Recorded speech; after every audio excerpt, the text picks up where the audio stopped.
নমস্কার, আমি বিপ্লব কুমার শীল। সত্যম শিবম সুন্দরম ইউটিউব চ্যানেলে শুধু ভক্তবৃন্দের সুস্বাগতম। আজ আমি পাঠ করব শ্রীমদ্ ভগবদ গীতা যথাযথ এর ষষ্ঠ অধ্যায় ধ্যান যোগ শ্লোক 11 থেকে।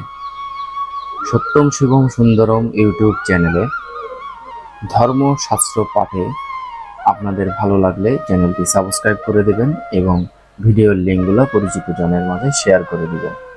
তো চলুন শুরু করা যাক। শ্লোক 11 ও 12। যোগ অভ্যাসের নিয়ম এই যে সুশাসনের উপর মৃগ চর্মের আসন, তার উপরে বস্ত্রাসন রেখে অত্যন্ত উচ্চ এবং অত্যন্ত নিচ না করে সেই আসন পবিত্র স্থানে স্থাপন করে তাকে আসীন হবেন। সেখানে উপবিষ্ট হয়ে চিত্ত, ইন্দ্রিয় ও ক্রিয়াকে নিয়ন্ত্রিত করে চিত্ত শুদ্ধির জন্য মনকে একাগ্র করে যোগ অভ্যাস করবেন।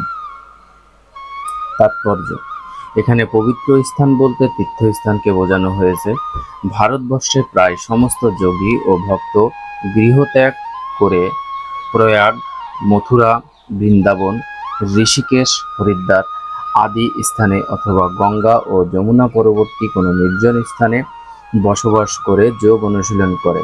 কিন্তু আধুনিক যুগের অধিকাংশ মানুষের পক্ষে এই ধরনের সাধনা করা সম্ভব নয়। আজকাল অনেক বড় বড় শহরে তথাকথিত যোগ অনুশীলনের স্কুল ও যৌগিক সংস্থা গড়ে উঠেছে।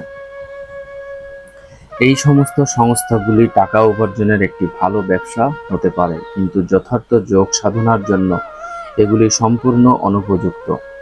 উদ্বিগ্ন চিত্ত ও অসংযমী মানুষ কখনোই ধ্যান করতে পারে না।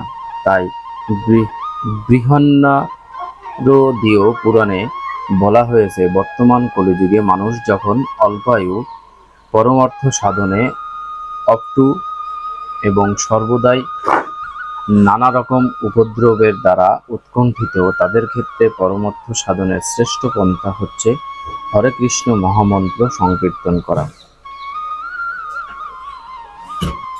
হরের নাম হরের নাম হরের নামৈব কেবলম কালৌ নস্তব্য নস্তব্য নস্তব্য গতির নাথা।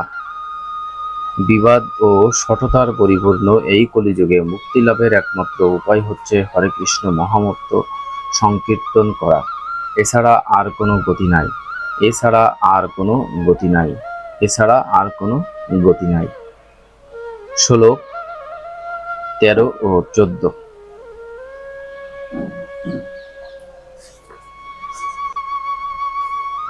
অনুবাদ: শরীর, মস্তক ও গ্রীবাকে সমানভাবে রেখে অন্যদিকে দৃষ্টি নিক্ষেপ না করে নাসিকার অগ্রভাগে দৃষ্টি নিবন্ধন করে প্রশান্তাত্মা, ভয়শূন্য ও ব্রহ্মচর্য ব্রতে স্থিত পুরুষ মনকে সমস্ত জড় বিষয় থেকে প্রত্যাহার করে আমাকে জীবনের চরম লক্ষ্যরূপে স্থির করে হৃদয়ের আমার ধ্যানপূর্বক যোগ অভ্যাস করবেন।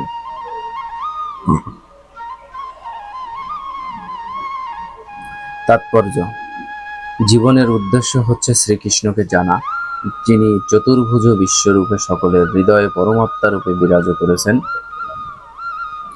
যোগ সাধন করার উদ্দেশ্য হচ্ছে ভগবানের এই পরমাত্মা রূপকে দর্শন করা। এছাড়া যোগের আর কোনো উদ্দেশ্য নেই। জীবের হৃদয়ে বিরাজমান বিষ্ণু শ্রীকৃষ্ণেরই অংশ। চতুর্ভুজ বিষ্ণুরূপী পরমাত্মাকে দর্শন করার অভিপ্রায় না নিয়ে যিনি যোগ অনুশীলন করেন, তিনি কেবল অনর্থক সময়ের অপচয় করেন। জীবের পরম উদ্দেশ্য হচ্ছে ভগবান শ্রীকৃষ্ণকে জানা। যোগাভ্যাসের মাধ্যমে তারই অংশ পরমাত্মাকে জানার চেষ্টা করা হয়। জীবের হৃদয়ে বিরাজমান পরমাত্মারূপী শ্রীবিষ্ণুকে উপলব্ধি করতে হলে পূর্ণ ব্রহ্মচর্য পালন করতে হয়। তাই যোগীকে গৃহত্যাগ করে নির্জনে একাকী পূর্বোক্ত বিধি অনুসারে ভগবানের ধ্যান করতে হয়। ঘরে অথবা বাইরে নিত্য মৈথুন পরায়ণ হয়ে তথাকথিত যোগ শিক্ষা কেন্দ্রে গিয়ে তথাকথিত যোগাভ্যাস করলে কখনোই যোগী হওয়া যায় না। মনোসংযম ও সমস্ত রকমের ইন্দ্রিয় তর্পণ, বিশেষ করে যৌন জীবনে পরিত্যাগের অভ্যাস করতে হয়। মহর্ষি যাজ্ঞবল্ক্য রচিত ব্রহ্মচর্য ব্রত সন্দর্ভে বলা হয়েছে, কমর্না মনস বাচা সর্বাবস্থাসু সর্বদা সর্বত মৈথুন ত্যাগ ব্রহ্মচর্য প্রচক্ষতে। সব রকম পরিস্থিতিতে সর্বদা সর্বত্র মন, বচন ও কর্মের দ্বারা পূর্ণরূপে মৈথুন পরিত্যাগ করাকে বলা হয় ব্রহ্মচর্য।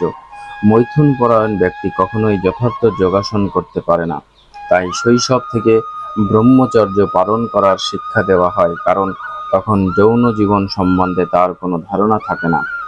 বৈদিক সংস্কৃতি অনুসারে শিশুকে 5 বছর বয়সে গুরুকুলে প্রেরণ করা হয়। সেখানে গুরুদেব তাকে ব্রহ্মচর্যের দৃঢ় সংযম শিক্ষা দান করে। এভাবেই সুনিয়ন্ত্রিত না হলে ধ্যান, জ্ঞান অথবা ভক্তি আদি কোনো যোগের পথেই অগ্রসর হওয়া যায় না। শাস্ত্রের বিধান অনুসারে বিবাহিত জীবনযাপন করে যে নিয়ন্ত্রিতভাবে স্ত্রী সঙ্গ করে তাকে ব্রহ্মচারী বলে গণ্য করা হয়। এই ধরনের সংযত গৃহস্থকে ভক্ত সম্প্রদায় গ্রহণ করতে পারে, কিন্তু জ্ঞানী অথবা ধ্যানী সম্প্রদায় গৃহস্থ ব্রহ্মচারীকে গ্রহণ করে না। তাদের জন্য পূর্ণ ব্রহ্মচর্য পালন করা আবশ্যক কর্তব্য। ভক্তি মার্গে গৃহস্থ ব্রহ্মচারীকে গ্রহণ করা হয়, কারণ এই যোগ এত বলবতী যে তার অভ্যাস করে ভগবান সেবা করার ফলে স্ত্রী সঙ্গ করার সমস্ত বাসনা আপনা থেকেই অন্তর্হিত হয়ে যায়। ভগবদ গীতা 2:59। বিষয়া বিনির্তত্ত্বে নিরাহারস্য দেহিন রসবর্জং রসহ পশ্য পরং দৃষ্টা নিবর্ততে। পরমার্থ সাধনের পথে আর সকলের জোর করে ইন্দ্রিয় সংযম করতে হলে পরম তত্ত্বের সৌন্দর্য দর্শন করে তার প্রতি আকৃষ্ট হওয়ার ফলে ভক্তের অভ্যন্তরীণ বিষয় শক্তি আপনা থেকেই নিবৃত্ত হয়ে যায়। ভক্ত ছাড়া আর কেউ এই অপ্রকৃত আনন্দের স্বাদ পায় না। বিগতভি পূর্ণরূপে কৃষ্ণ ভাবনামৃত লাভ করে প্রশান্ত না হলে নির্ভীক হওয়া যায় না।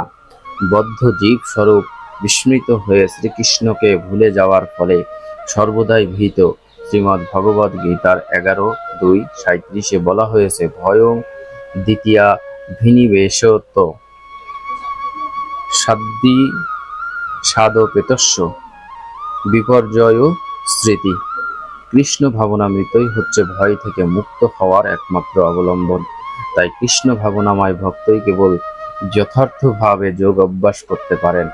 আর যেহেতু যোগ সাধন করার পরম লক্ষ্য হচ্ছে অন্তর্যামী শ্রীকৃষ্ণকে দর্শন করা, তাই নিঃসন্দেহে কৃষ্ণ ভাবনাময় ভক্তই হচ্ছে শ্রেষ্ঠ যোগী। এখানে যে যোগের কথা বলা হয়েছে তা আজকাল যে সমস্ত জনপ্রিয় তথাকথিত যোগ শিক্ষা কেন্দ্র গড়ে উঠেছে তা থেকে সম্পূর্ণ ভিন্ন। শ্লোক 15। যুঞ্জন্যেও বয়ং সদাত্মানং যোগী নিয়ত মানস শান্তিং নির্বাণ পরমাং মত সংস্থামধি গচ্ছতি। অনুবাদ: এভাবেই দেহ, মন ও কার্যকলাপ সংযত করার অভ্যাসের ফলে যোগীর জড় বন্ধন মুক্ত হয় এবং তিনি তখন আমার ধাম প্রাপ্ত হয়। তাৎপর্য: যোগ অনুশীলন করার পরম উদ্দেশ্য এখানে স্পষ্টভাবে ব্যাখ্যা করা হয়েছে। জড় জগতের সুখ স্বাচ্ছন্দ্য লাভ করা যোগ সাধনের উদ্দেশ্য নয়। পক্ষান্তরে জড় জগতের বন্ধন থেকে মুক্তির লাভ করা হচ্ছে যোগ সাধনের প্রকৃত উদ্দেশ্য। স্বাস্থ্যের উন্নতি সাধন করা অথবা লৌকিক সিদ্ধি লাভ করার জন্য যোগ অভ্যাস যে করে, শ্রীমদ্ ভগবদ গীতায় তাকে যোগী বলে স্বীকৃতি দেওয়া হয়নি। ভবরোগ নিবৃত্তির অর্থ সকল্পিত শূন্য বিনীত হয়ে যাওয়া নয়। ভগবানের সৃষ্টিতে শূন্য বলে কিছুই নেই, বরং ভবরোগ নিবৃত্তি হলে পরব্রহ্মে ভগবত ধাম প্রাপ্তি হয়। ভগবদ গীতায় ভগবত ধামের বিশদ বর্ণনা করে বলা হয়েছে যে সেই বৈকুণ্ঠ ধামে আলোকিত করবার জন্য সূর্য, চন্দ্র অথবা তড়িৎ শক্তির প্রয়োজন হয় না।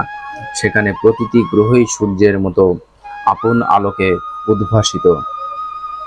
ভগবত ধাম সর্বব্যাপক, কিন্তু পরব্রহ্ম এবং সেখানে অবস্থিত গ্রহলোককে পরম ধাম অথবা উৎকৃষ্ট ধাম বলা হয়। যে যোগী তার যোগ সাধনায় সিদ্ধি লাভ করেছে, যিনি সর্বতোভাবে ভগবান শ্রীকৃষ্ণকে জানতে পেরেছে, তার সম্বন্ধে ভগবান বলেছে, মচিত্ত মৎপর মৎ স্থানম, তিনি যথার্থ শান্তি লাভ করেন। জীবান্তের কৃষ্ণলোক বা গোলক বৃন্দাবন নামক আর পরম ধ্যানে প্রবেশ করার যোগ্যতা অর্জন করেন। ভগবানের আলয় গোলক বৃন্দাবন সম্বন্ধে ব্রহ্ম সংহিতাতে 5:37 বলা হয়েছে, গোলক এব নিবাসত্তা খিলাত্মভূত। ভগবান যদিও তার স্বধাম গোলকে বাস করেন, কিন্তু তা সত্ত্বেও তিনি তার উৎকৃষ্ট চিন্ময় শক্তির প্রভাবে সর্বব্যাপক ব্রহ্ম এবং সর্বভূতে পরমাত্মা রূপে সর্বত্র বিরাজমান। স্বয়ং ভগবান শ্রীকৃষ্ণ এবং তার সংসা প্রকাশ বিষ্ণু সম্বন্ধে সর্বতোভাবে অবগত না হলে কোনো অবস্থাতেই ভগবানের নিত্য আলয় বৈকুণ্ঠ লোক অথবা গোলক বৃন্দাবনে প্রবেশ করা যায় না।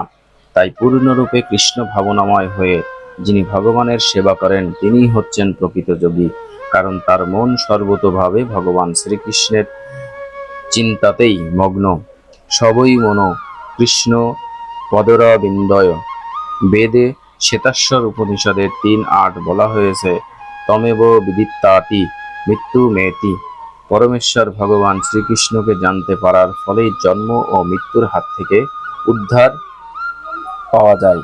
এর থেকে বোঝা যায় যে যোগ সাধন করার একমাত্র উদ্দেশ্য হচ্ছে জড়বন্ধন থেকে মুক্ত হওয়া। ম্যাজিক দেখানো বা শারীরিক কসরত দেখিয়ে লোক ঠকানো যোগ সাধনের উদ্দেশ্য নয়।